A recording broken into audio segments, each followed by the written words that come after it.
Hello बच्चों, good morning. इतिहास से खास चैनल पर आप सबका स्वागत है बच्चों। आज हम लेकर आए हैं 17वीं शताब्दी के एक गुरु नानक जी के जीवन का परिचय। बच्चों, पिछले साल आपने उनकी जयंती प्रकाश पर्व के रूप में मनाई थी। उनका जन्म 1469 में हुआ और मृत्यु 1539 में। उनका जन्म हिंदू परिवार में पाकिस्तान में जो पंजाब है वह ननकाना में हुआ था। इनका विवाह छोटी आयु में 1485 में कर दिया गया था और इनके 2 पुत्र हुए, परंतु इनका अपने परिवार में और गृहस्थी में कोई ध्यान नहीं लगता था। ये साधु संतों में ही अपना जीवन बिताते थे। इनका एक शिष्य था मर्दाना। ये भजन गाते थे और वह रबाब बजाता था। बच्चों, रबाब एक तरह का यंत्र होता है, जैसे हम सितार और गिटार वगैरह बजाते हैं। बच्चों, इन्होंने एक संगठन का स्थापना की। ये कोई नया धर्म नहीं लाना चाहते थे, परंतु इस्लाम धर्म और हिंदू धर्म, जो उस समय 2 धर्म थे, उनकी त्रुटियों को दूर करना चाहते थे। तो उन्होंने जिस संगठन की स्थापना की, उन्होंने उसका उत्तराधिकारी अपने एक शिष्य अंगद को बनाया। उन्हीं अंगद जी ने ही आगे जाकर उनके एक वाणियों को एक ग्रंथ के रूप में स्थान दिया। बच्चों, उनकी शिक्षाएं थी ईश्वर निराकार है, वह हर जगह हर कण में विद्यमान है। लंगर की शुरुआत इन्होंने की, जिससे हर व्यक्ति बिना भेदभाव के एक साथ बैठकर खाना खाए और जाति प्रथा को अंत हो। बाह्य आडंबर का ये विरोध करते रहे। ऊंच नीच के भेदभाव को ये समाप्त करना चाहते थे। नाम सिमरन पर भी इन्होंने बल दिया। ईश्वर का ध्यान और भक्ति पर ये ध्यान देते रहे। हिंदू मुसलमान एकता के लिए इन्होंने इन धर्मों की कुरीतियों को भी दूर करने का कोशिश की और सभी धर्मों की इन्होंने गुरु नानक देव जी ने उपासना और धार्मिक कार्यों के लिए जो जगह नियुक्त की थी उसे धर्मशाल कहा गया। आज इसे हम गुरुद्वारा भी कहते हैं। बच्चों, जो हमने गुरु अंगद जी के द्वारा गुरु नानक देव जी की वाणी के संग्रह की बात की है, उसका प्रकाशन 1604 में किया गया, जिसमें शेख फरीद, संत कबीर, भगत नामदेव और गुरु तेग बहादुर जैसे सूफियों, संतों और गुरुओं की वाणी को भी जोड़ा गया। आज इस ग्रंथ को ही गुरु ग्रंथ साहिब के रूप में जाना जाता है। 16वीं शताब्दी में गुरु नानक जी के उत्तराधिकारियों के नेतृत्व में अनुयायियों की संख्या भी बढ़ी तथा वे कई जातियों के भी थे। व्यापारी, कृषक और शिल्पकार बहुत बड़ी संख्या में थे। इसका मुख्य कारण था कि गुरु नानक जी इस बात पर बल देते थे कि उनके अनुयायी गृहस्थ हों, उपयोगी और उत्पादक पेशों से जुड़े हुए हों, ताकि वे समुदाय के कोष में सहयोग दे सकें। 17वीं शताब्दी के ही शुरू में बच्चों, केंद्रीय गुरुद्वारा हरमंदिर साहिब स्वर्ण मंदिर के आसपास रामदासपुर शहर, जिसे हम अमृतसर कहते हैं, बसने लगा। यह एक स्वतंत्र राज्य बन गया। उस समय के मुगल सम्राट जहांगीर इस समुदाय को अपने लिए खतरा मानने लगे। इसीलिए 1606 में 5वें गुरु अर्जन देव जी को मृत्युदंड देने का आदेश दिया, जिसकी हमने भी पहले बात की थी बच्चों। तभी से सिख आंदोलन का राजनीतिक रूप भी आरंभ हो गया। इसी का परिणाम था कि 1699 में 10वें गुरु गोविंद सिंह जी ने खालसा की संस्था का निर्माण किया। खालसा पंथ के नाम से जाना जाने वाला यही सिख समुदाय अब एक राजनीतिक सत्ता बन गया।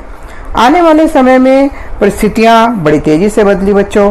गुरु नानक जी के विचारों का इस सिख समुदाय ने पालन किया, जैसे एक ईश्वर की उपासना करना, मुक्ति प्राप्ति के लिए कोई भी जाति, धर्म, लिंग भेद का कोई स्थान उन्होंने नहीं माना।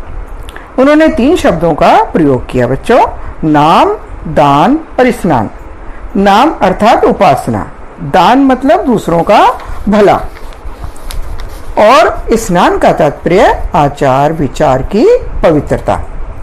आज उनके उपदेशों को नाम जपना, किरत करना और वन छकना के रूप में याद किया जाता है।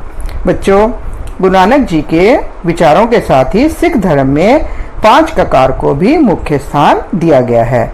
ये 5 ककार हैं बच्चों, केश माने बाल, कड़ा, कच्छ, कच्छ माने हाफ पैंट, कंगी और कृपाण, इन पांचों को हर सिख अपने साथ हमेशा। बच्चों, अब हम देखते हैं 15वीं-16वीं शताब्दी में ही हुए एक प्रभावशाली संत कबीर जी के बारे में। उनका पालन पोषण मुसलमान जुलाहा अर्थात बुनकर परिवार में उत्तर प्रदेश के बनारस में हुआ। उनके जीवन की सही जानकारी तो हमारे पास नहीं है, परंतु उनके विचारों को उनकी साखियां, पदों, दोहों, जिनका बहुत बड़ा संग्रह हमारे पास है, उनसे मिलती है। कबीर जी का दोहा आपने सुना भी होगा, बुरा जो देखन मैं चला, बुरा न मिलिया कोई, जो दिल खोजा आपना, मुझसे बुरा न कोई।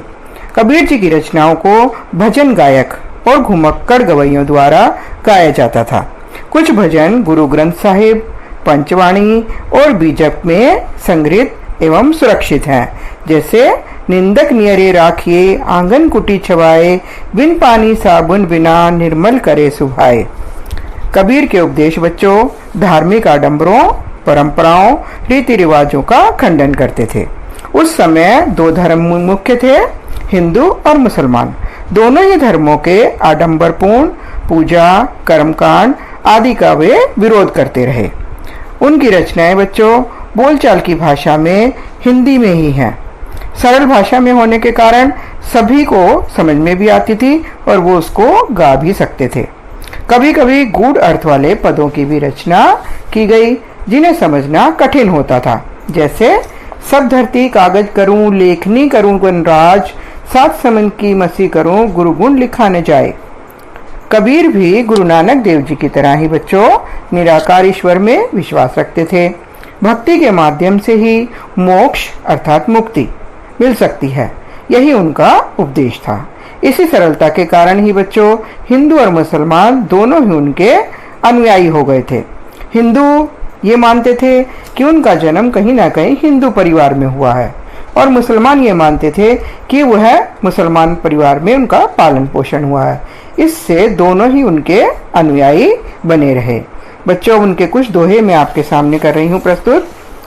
ऐसी वाणी बोलिए मन का आपा खोए, औरन को शीतल करे आपहु शीतल होए। दूसरा देखो, माटी कहे कुम्हार से तू क्या रोंदे मोहे, एक दिन ऐसा आएगा मैं रोन दूंगी तो है। और अंत में बच्चों आप सबके लिए लागू होता है, काल करे सो आज कर, आज करे सो अब, पल में परले होएगी बहुरी करेगा कब। बच्चों, ये आपने कुछ संतों के बारे में इस वीडियो में देखा।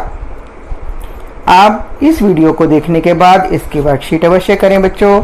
मेरी वीडियो को लाइक करें, शेयर करें और मेरे चैनल को सब्सक्राइब जरूर करें बच्चों, जिससे कि आगे आने वाली वीडियो आपके पास जल्दी से पहुंच जाए। धन्यवाद।